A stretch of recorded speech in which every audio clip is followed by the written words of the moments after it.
It's the 2020 FIA Certified Gran Turismo Championships. The Nations Cup comes from World Tour 1 in Sydney. It is time to get this one underway. And Jimmy, this is going to be very interesting for all of these drivers. Of course, just a two-lap time attack, I should say, for them here in this Nations Cup. Means there's a lot to prove around this Dragon Trail Seaside Circuit very quickly. Yeah, different format, and of course not a lot of time to prove your worth around here. Realistically, what you want to try and do is go around, get a banker lap, which isn't quite as quick as your fast lap, and then go as quick as you can on the second one, of course. But this being the Dragon Trail Seaside layout, we have the chicane of death here, Tom, which you can very easily gain or lose time through here. Here's Gran on the screen right now. He's going to show us that chicane right now, and hopefully the right way to do it. You see this Red Bull X2019 competition through here. Lots of downforce, monstering the curbs in the way there, then driving the car at the wall on exit.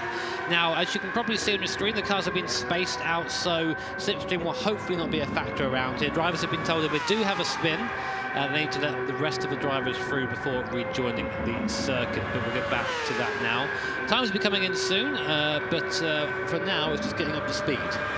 Certainly is. Here is Jose Brea, the Spaniard. Saw him at one World Tour event in 2019. Great to have him out here this afternoon as well. Rick Kevelam, and well, he's had an interesting time of it. Good to have him here at the World Tour events, but has had a very, very challenging time in the World Tours in 2019.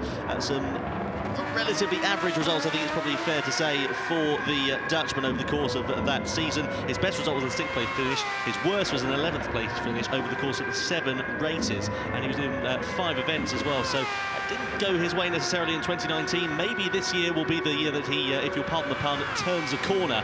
What about Adam Sassuolo then? A guy who has been there and thereabouts so much, Jimmy. Will he be able to pull the rabbit out the hat? We'll have to wait and see, of course. Time's starting to come in now. Rick Kevelam, who we were just speaking about, Tom, is the provisional pole sitter on a 120.8, and it will coming in as well on a 121.1. Here's Danny Solis, someone who did very well last year, improved a whole bunch, and of course we saw him do incredibly well in the Nations Cup final, as well as manufacturers too. Rubelar here as well.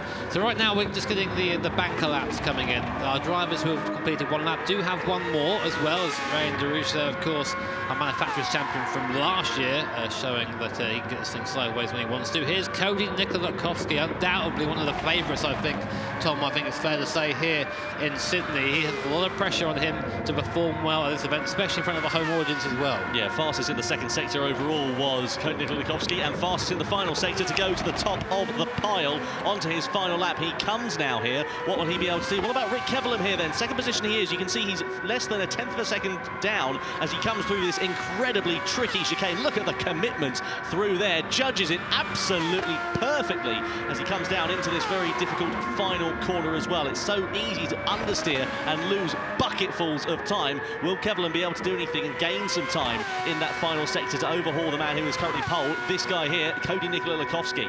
They're currently up in his own time as well. Jose Brea finishing his time, as does Alfonso Regalado. Rick Kevelam is not able to improve there, so he'll stay in second place for now, so he will not improve either. Wilk goes up into 4th position on the 120.9, just sneaking into the 120s there.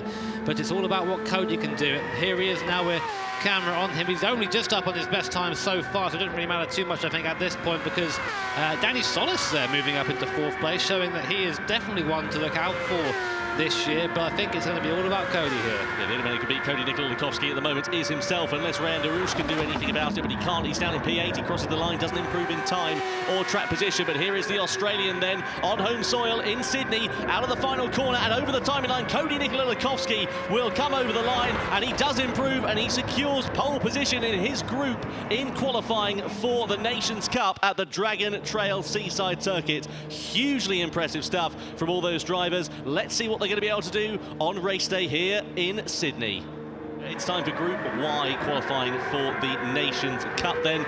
Just a 2-lap sprint in the Red Bull X2019 cars for these drivers. You can see Pierre Lenoir there, Jimmy, trying to get some heat in his tyres, get himself as good a chance as possible of setting a fast lap on his first flyer. Yeah, only 2 attempts here, of course, so it's pretty much all or nothing for our drivers out there at the moment. Make a mistake on your first lap and you have it all to do on your second. So I think Lenoir there just trying to get his tyres warm for the occasion. Now 12 drivers, of course, taken to the circuit here, of course, in the Red Bull X 2019. There's Matt Simmons and there's Manuel Rodriguez. Good to see some familiar names returning in 2020. Bit of an opportunity now to reset for some of our guys out there, of course. Maybe they didn't have a good season in 2019.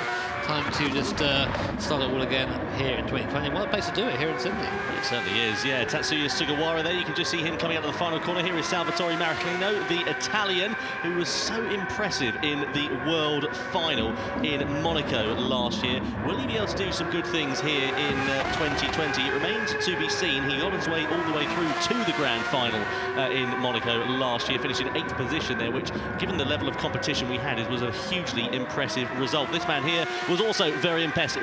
Baptiste Beauvoir, he finished 4th in the World Final last year in Monaco. Can he do some good things? We know how quick he is over the course of one lap as well, Jimmy. A bit of a French Revolution, didn't we, in the final? They were very, very quick. Let's see if they can carry that into 2020. Here's someone else, of course, who you'll all know is Takuma Miyazono.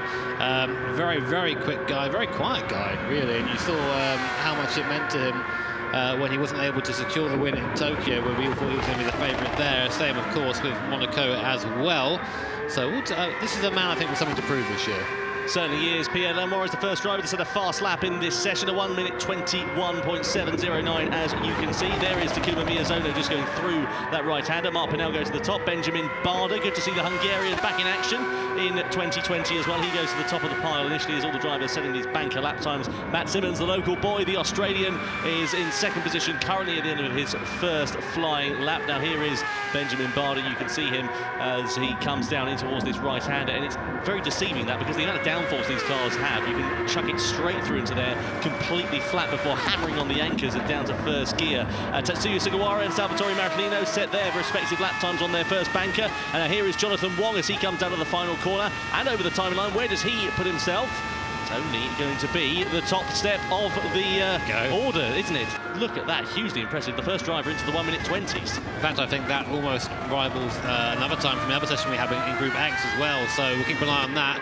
Jonathan Wong, again, another driver, just had a fantastic pace last year, but never quite able to put it to good use. Miyazono there, stamping his authority down. 2nd place for him right now, so it's Wong, Miyazono, Beauvoir at the moment, all inside the 1 minute 20 barrier. Then we go down to Sugawara in 3rd, only just doing a 21, but still a 21 nonetheless. Great on-board camera, gives you a real sense of speed. This thing, look at this, right-hander, flat, easy through there. 260 k's before on the anchors into the right-hander. Use the curb on the exit here. We're getting a real masterclass there from Miyazono. Jonathan Wong, the fastest man in this session, the fastest man out of the 2 groups as well. The fastest time he had in Group X that was just out before these guys was a 1 minute 20.770, 1 minute 20.742 for Jonathan Wong. Now, is he going to be up on that time as he comes through the very tight chicane? Full commitment, but he's lost a bit of time over the course of this lap. It's not going to be an improvement, so he needs to keep his eye on the likes of Takuma Miyazono and Baptiste Beauvoir, 2 very strong qualifiers, especially in the Red Bull X 2019 cars. Are they going to be able to do anything to upset the apple cart here? Wong comes over the timing line. It won't be an improvement as the cone flies down the start finish straight. That's going to qualify. We'll see how that does. So there's Wong, provisional pole. Now can Beauvoir go faster? Let's see. Pulls to the inside for the line of least resistance. He does go quicker, but not good enough for provisional pole. He goes into 2nd for now. Only Miyazono is left on track. He's currently up at Jonathan Wong's time. He'll come across the start-finish line. Will he improve on Jonathan Wong's time? He does not. Narrowly misses out. 120.7 from Jonathan Wong takes the pole position in Group Y. Hugely impressive stuff there for Jonathan Wong. Great to see him doing so well. Takuma Miyazono in 2nd place, Beauvoir, Maraclino and Sugawara completing the top 5. And that is Nations Cup qualifying in Sydney.